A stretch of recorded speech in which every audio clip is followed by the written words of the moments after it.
আজকে আমরা চলেছি ভিতরকণিকার দিকে। অনেকখানি চলে এসেছি, ভদ্রক জেলা ভদ্রকের মধ্যে দিয়ে যাচ্ছি আমরা। এখনো 48-50 কিলোমিটার মতো বাকি, প্রায় সময় লাগবে 1 ঘন্টা। আমার সঙ্গে আমার ফ্যামিলি রয়েছে, আমার মিসেস, ছেলে, মেয়ে এবং চন্দনদা আমাদের চালিয়ে নিয়ে যাচ্ছে, আমাদের বন্ধু গাইড ড্রাইভার চন্দনদা। রাস্তা খুবই সুন্দর। চলুন ভিতরকণিকা গিয়ে আবার দেখা হবে।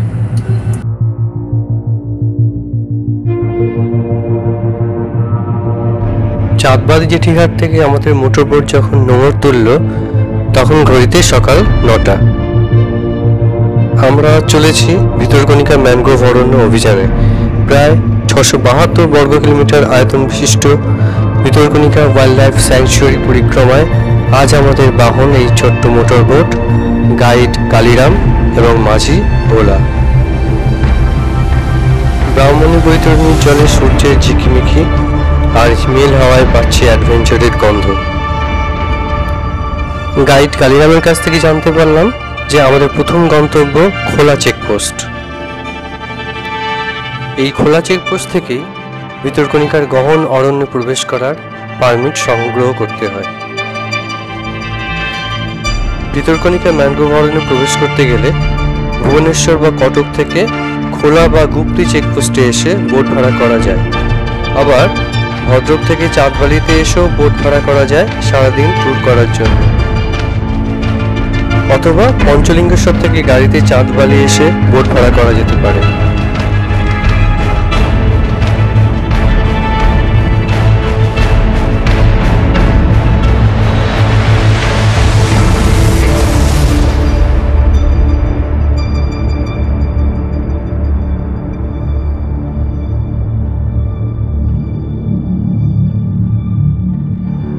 খোলা চেকপোস্টে দেখে আমাদের বোট এগিয়ে চলেছে।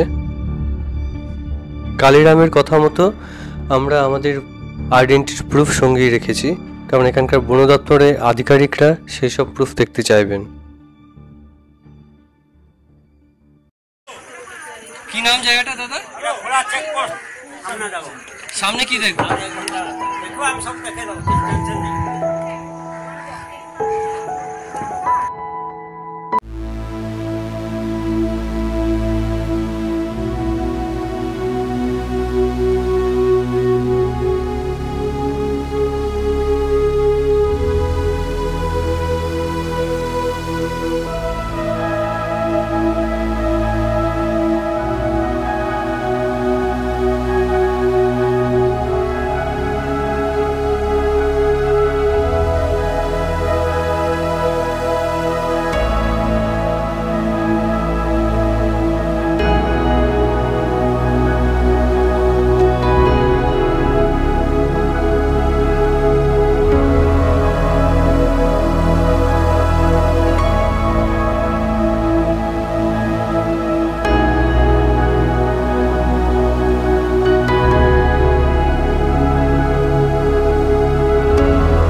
জলের কিনারায় রোদ পোহাচ্ছে এরা, বিভিন্ন আয়তনের কুমির।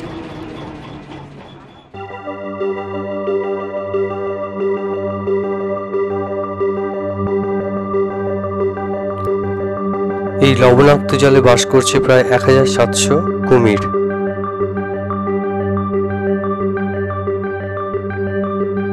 এদেরকে বলা হয় সল্ট ওয়াটার ক্রোকোডাইল বা লবণাক্ত জলের কুমির।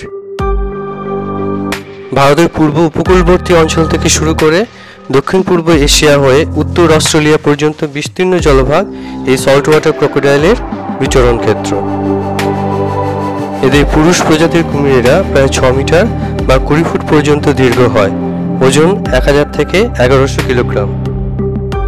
আবার মেয়ে প্রজাতিরা দৈর্ঘ্যে একটু ছোট হয়, প্রায় 10 ফুট। এই ম্যানগ্রোভ অরণ্যগুলো লবণাক্ত জলে খুব ভালোভাবেই বেঁচে থাকতে পারে। ভিতরকণিকা ওয়াইল্ড লাইফ স্যাংচুয়ারির পূর্ব প্রান্তে রয়েছে বিখ্যাত গহিরমাথা বিচ। বিখ্যাত এই কারণে যে এটি পৃথিবীর অলিভ রিডলে সি টার্টলের সর্ববৃহৎ বংশবিস্তার ক্ষেত্র। ভিতরকণিকা থেকে গহিরমাথা বিচে ভ্রমণ করতে গেলে ভিতরকণিকা ন্যাশনাল পার্কের ফরেস্ট রেস্ট হাউসগুলোতে থাকলেই ভালো হয়। আমরা এখন ম্যানগ্রোভ অরণ্যের অনেকখানি গভীরে ঢুকে এসেছি।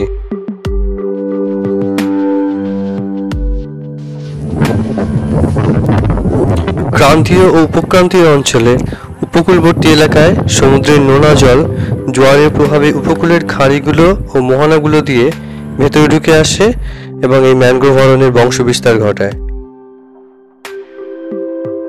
জোয়ারের জল বাড়লে এই ম্যানগ্রোভ অরণ্যের গোড়াগুলো জলের নিচে অনেকখানি ঢাকা পড়ে যায়, আর এই লবণাক্ত জলেই কুমিরের সাম্রাজ্য। এই সল্ট ওয়াটার ক্রোকোডাইল বা লবণাক্ত জলের কুমির খুবই হিংস্র শিকারী। শিকারকে পিছন থেকে আচমকা চোরাগোপ্তভাবে হামলা করে এবং টেনে নিয়ে যায় জলের গভীরে। সেই রকমই একটা অঞ্চল হলো যেখানে এই খোলা ক্রিক আর ব্রাহ্মণী নদীর জল এসে মিশেছে এবং আমরা এখন সেখান দিয়েই যাচ্ছি।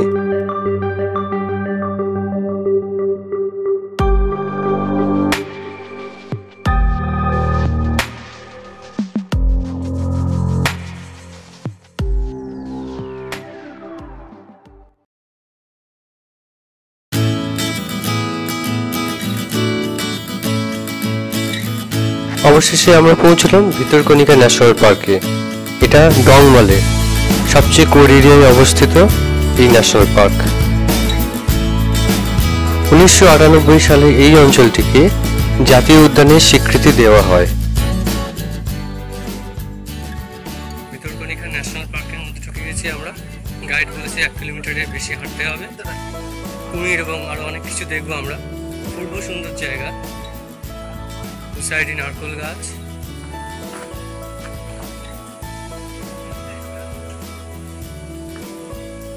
এই রাস্তা বরাবর হাঁটবো, চলুন যাই দেখি সামনে কি আছে।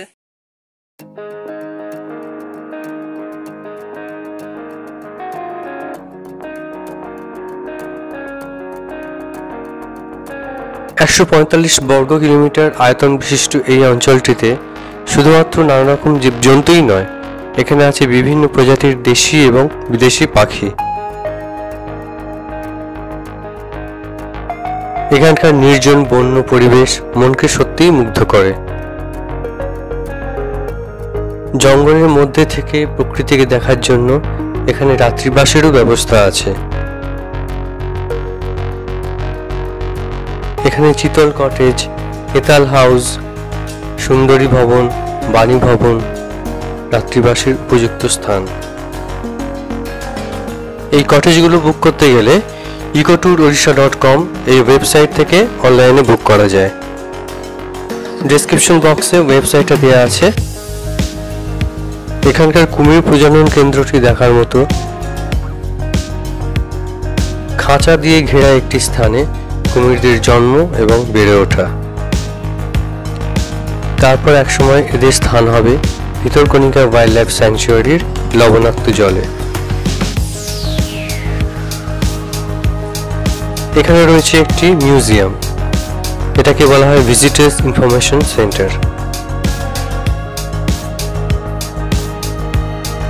এখানে দেখতে পাওয়া যাবে বিভিন্ন প্রজাতির এবং বিভিন্ন রকমের কুমিরের কঙ্কাল। এছাড়া বিভিন্ন আকারের জারের মধ্যে সংরক্ষণ করে রাখা আছে বিভিন্ন সরীসৃপ। আর আছে বিভিন্ন প্রজাতির পাখি সম্পর্কে বিস্তারিত তথ্য। সত্যিই দেখার মতো জায়গা এটি। এই পার্কের অদূরেই আছে বগগাহন বার্ড স্যাংচুয়ারি। এখানে বিভিন্ন রকম দেশি এবং বিদেশি পাখির সমাগম ঘটে, কিন্তু দুঃখের বিষয় সময়ের অভাবে আমরা এই অঞ্চলটি দেখতেই পারিনি।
এবার ফেরার পালা, বিদায় ভিতরকণিকা। আজকের দিনটির এই অভিজ্ঞতা আমার জীবনের এক অন্যতম সেরা স্মৃতি হয়ে থাকবে।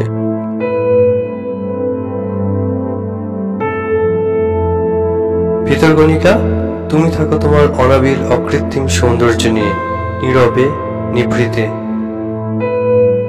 আমাদের জনকোলাহলমুখর শহর থেকে অনেক দূরে। তবে যদি কখনো সময় হয় আবার আমি আসবো দেখতে তোমায়। আজ তবে এখানেই শেষ করি বন্ধুরা, আবার দেখা হবে অন্য কোনো দিন অন্য কোনো গন্তব্যে। যদি এই ভিডিওটি আপনাদের ভালো লাগে বা ভালো লেগে থাকে তাহলে একটু শেয়ার করবেন, লাইক করবেন এবং দয়া করে সাবস্ক্রাইব করবেন।